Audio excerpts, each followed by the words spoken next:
السلام علیکم پاکستان میں ملک اسلام نوان نہایت اہم پیش رفت اور بڑی خبروں کے ساتھ آپ کی خدمت میں حاضر ہوں۔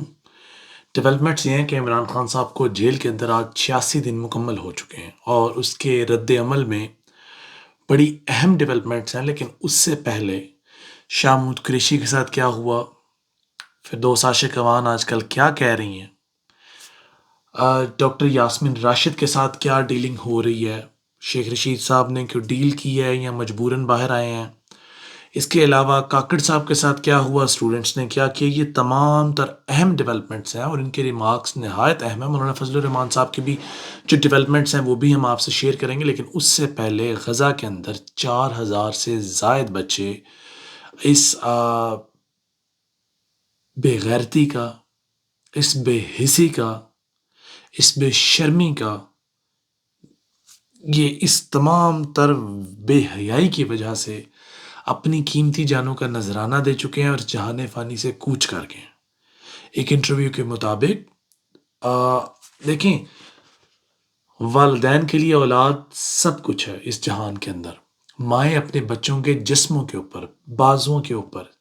چھاتیوں کے اوپر، ٹانگوں کے اوپر، پیروں کے اوپر مارکروں سے اپنے بچوں کے نام لکھ رہے ہیں کہ شاید یہ رات ان کی آخری رات ہو۔ افسوس ہے اور لعنت ہے 1.5 ارب کی عوام پر کہ ہم اتنا کچھ ہوتے ہوئے کے باوجود کچھ ایسے مؤثر خیز اقدامات نہیں اٹھا پا رہے۔ اگر چلیں کیا بات کریں اس پہ،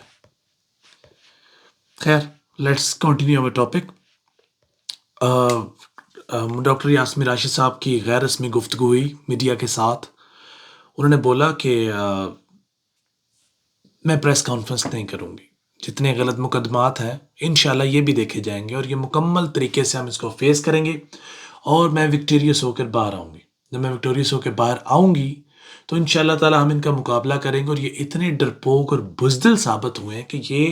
ایک خاتون کا مقابلہ نہیں کر پا رہے اور اس کو جیل کے اندر رکھ رہے ہیں تاکہ ان کو اس کی جو علاقہ ہے، جو اس کا جو ایریا ہے، جو اس کی این اے کا جو حلقہ ہے، اس کے اندر اس کے مقابلے میں لڑنا نہ پڑے۔ اس کے علاوہ مولانا فضل الرحمان صاحب نے ایک بڑا عجیب سا ریمارک دیا ہے، میں اس پہ زیادہ بحث تو نہیں کر سکتا، لیکن ہاں مجھے خوشی ہوتی کہ مولانا فضل الرحمان صاحب اس وقت اگر جماعت اسلامی کا ساتھ دیتے ہوئے ان کے اس مارچ کا حصہ بنتے جو انہوں نے اس کے امریکن کنسولیٹ کے سامنے، امریکن سفارت خانے کے سامنے جو دیا ہے اس کا حصہ بنتے تو بہت اچھی بات ہوتی، اور ان شاء اللہ تعالیٰ میں بھی اس کا حصہ بنتا اگر پاکستان میں موجود ہوتا۔ اس کے ساتھ ساتھ شیخ رشید صاحب ہیں،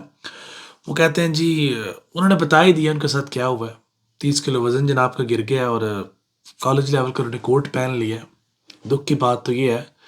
کہ یہاں پر اپڈیٹ ہوتے ہیں، لیکن اپڈیٹ ہونے کے جو طریقہ کار ہیں وہ ڈیفرنٹ ہوتے ہیں، تو یہاں پر بظاہر مانا نہیں جا رہا، لیکن چلے اپ گریڈنگ کا بھی ہو گیا۔ ظاہری بات ہے لال حویلی کھل گئی ہے۔ مزے کی بات اور دلچسپ بات تو نگراں وزیر اعظم کی ہے۔ آپ جان چکے ہیں کہ بچوں نے ان سے کیا سوالات کیے اور وہ اس وقت میڈیا کی زینت ہے، لیکن ریگارڈلیس بچوں کے تلخ سوالات اور اس کے تلخ جوابات، اور کچھ جوابات سیٹسفیکٹری، کچھ جوابات میں آئیں بائیں شائیں کرنا، لیکن لبا لباب اس پوری 1.25 گھنٹے کی کانفرنس کا مقصد اس ایک جواب میں ہے کہ ملک پاکستان کوئی جمہوری ملک نہیں ہے۔ ملک پاکستان میں جمہوریت آہستہ آہستہ آ رہی ہے، اور پاکستان کے اندر کسی آئین پر عمل نہ بھی کیا جائے تو یہ کوئی جرم نہیں ہے۔ آرٹیکل 254، اگر میں غلط نہیں ہوں تو کاکڑ صاحب نے شاید یہی تذکرہ کیا تھا کہ آرٹیکل 254 کے تحت اگر کسی قانون کو انڈر سم سرکمسٹانسز فلفل نہیں کیا جاتا تو اس کا قطعاً مطلب نہیں کہ انہوں نے کوئی جرم کیا۔ اب اس کی تشریح تو عدلیہ کو کرنی ہے، جو شاید اس وقت بہت زیادہ ڈیفیکلٹی میں ہے۔ بہت زیادہ ججز اس کرائسس سے گزر رہے ہیں، بہت زیادہ ججز کے خلاف ریفرنسز شروع ہو گئے ہیں، یعنی کہ جو سیم آئیڈیالوجی ہے وہی فالو اپ ہوگی، جو دوسری آئیڈیالوجیز ہیں شاید ان کو فالو اپ نہ کیا جائے۔ یہ تمام تر ڈیولپمنٹس تھیں، لیکن نگراں وزیر اعظم سے کچھ تلخ سوالات، جن میں سے ایک سوال یہ بھی تھا کہ الیکشنز 90 دن میں ہونا تھا۔ ان کا جناب مجھ سے آپ کیا پوچھتے ہیں؟ آپ پوچھیں چیف الیکشن کمیشن سے، میں چیف الیکشن کمیشن نہیں ہوں، میرے ذمہ ہے کہ ماحول فراہم کرنا۔ ریگارڈلیس طلباء کے کچھ سوالات ایسے تھے، طلباء میں بیداری کا عنصر یہ تھا کہ انہوں نے بولا کہ پاکستان تحریک انصاف کے پاس کلیئر میجورٹی تھی کراچی کے اندر، لیکن